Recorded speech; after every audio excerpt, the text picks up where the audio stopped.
How's it going, YouTube? I've owned a GLI for about a year now, so I decided to make a little video on 5 things that I absolutely love about this car and 5 things that I hate about this car. Alright, let's start with the one thing that I hate about it. So the first thing that I hate about this car are those door panels. How they look super faded after less than 1 year. It's like hard to see now because the sun is very bright, but this black used to be like this, and now I don't know if you could see that, but it has a bunch of discoloring in it, and it just looks ugly overall. Alright, another thing that I hate about this car is how quiet the exhaust is from factory. So I'm gonna start it up and give it a couple of revs and see if you could hear anything.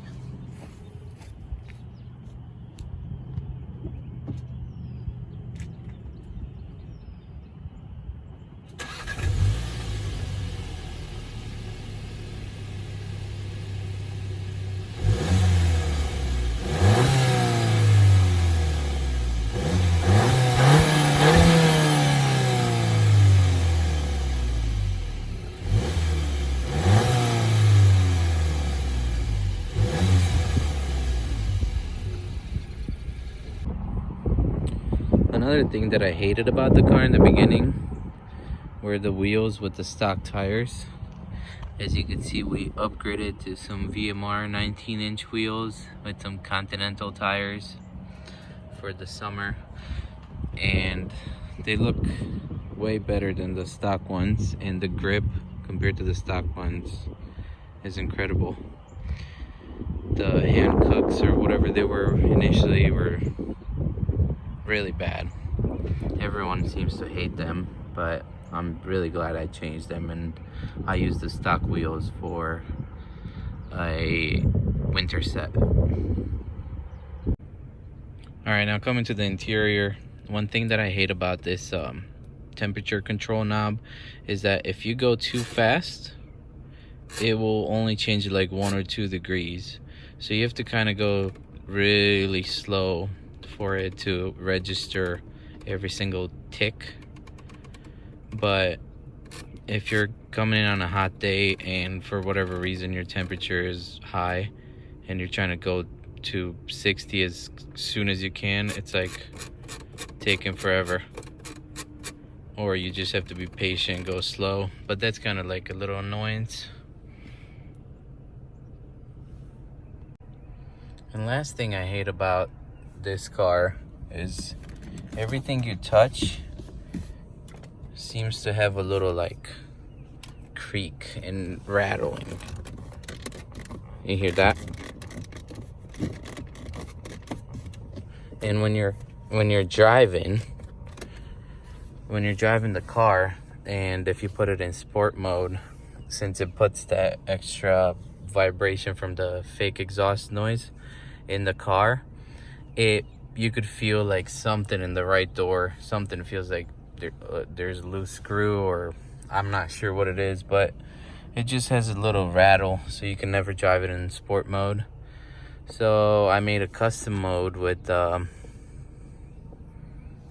let's see how to do this. Custom mode with the engine sound on normal, because the sport sound just makes the whole car rattle and vibrate.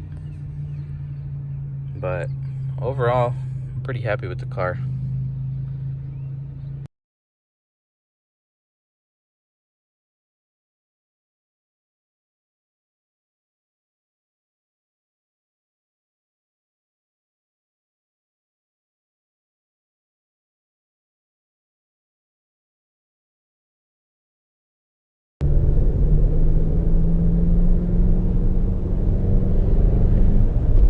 Alright guys, another thing that I really love about this car is the steering. And by steering I mean like steering wheel, the quickness of it. Look at this.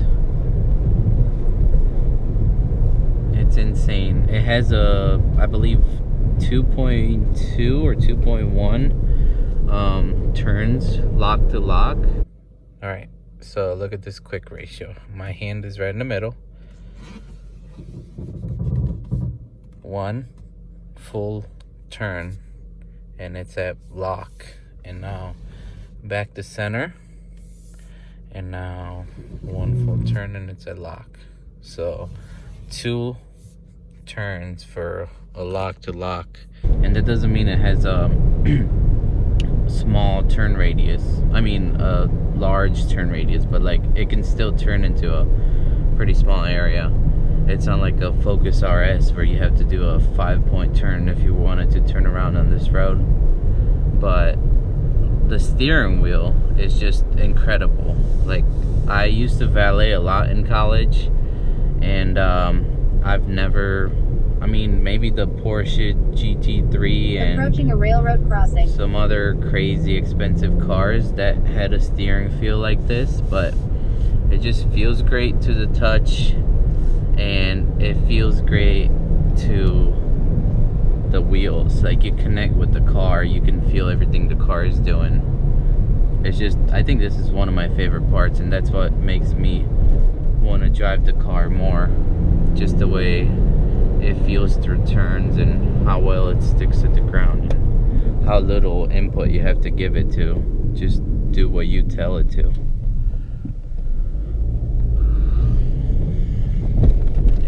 This kind of just leads into the next favorite thing, which I love about this car, is the performance. Like, actually, second gear,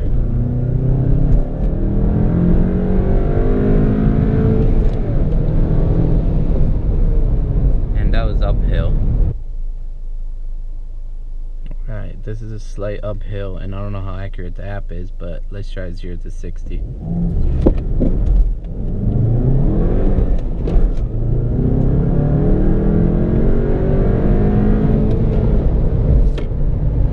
.95 seconds on a slight uphill, and cold tires.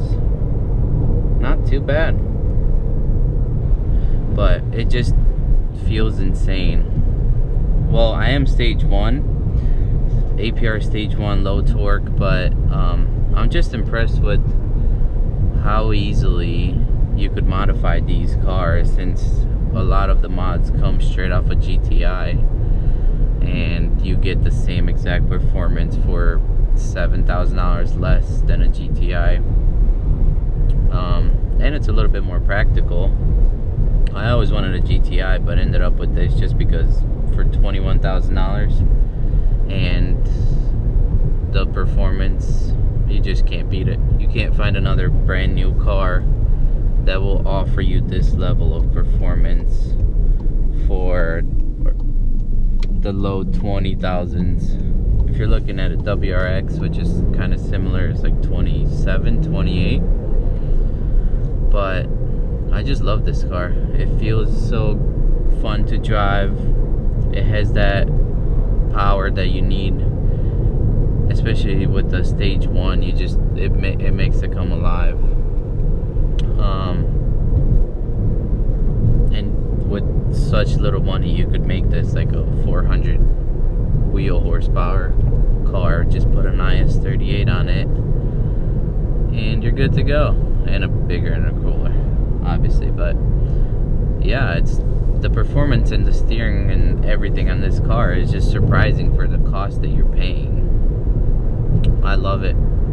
The original sticker price was $27,375, and I ended up getting the car for $21,300 plus tax and title fee. So I'm not sure exactly what they came out the door, somewhere around 23, I believe, but I had some equity from my trade-in, so I was pretty impressed with the, what is that, $6,000 off of the MSRP. And I've recently just tried to do a Carvana trade-in value, like if I were to sell the car to them, and they offered me $22,200.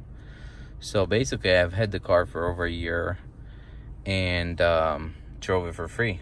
Actually, I even made money at this point, so that's pretty impressive. Alright, so one of the things that I do love about it is the MPGs. Now I've been sitting in the car and trying to make all those videos and driving through the town just to find a spot. There's no highway in that, and I just got gas, but I'm still getting around 27.3 miles per gallon. Normally I get anywhere between 28 to 30, which is pretty good considering the fact that I've owned cars before with smaller engines and non-turbos, and they were still getting like 22 to 25 average, so that's pretty impressive. Also, I'm stage 1 tuned, so that I noticed a slight decrease in my MPG since the tune, probably 1 or 2 miles per gallon.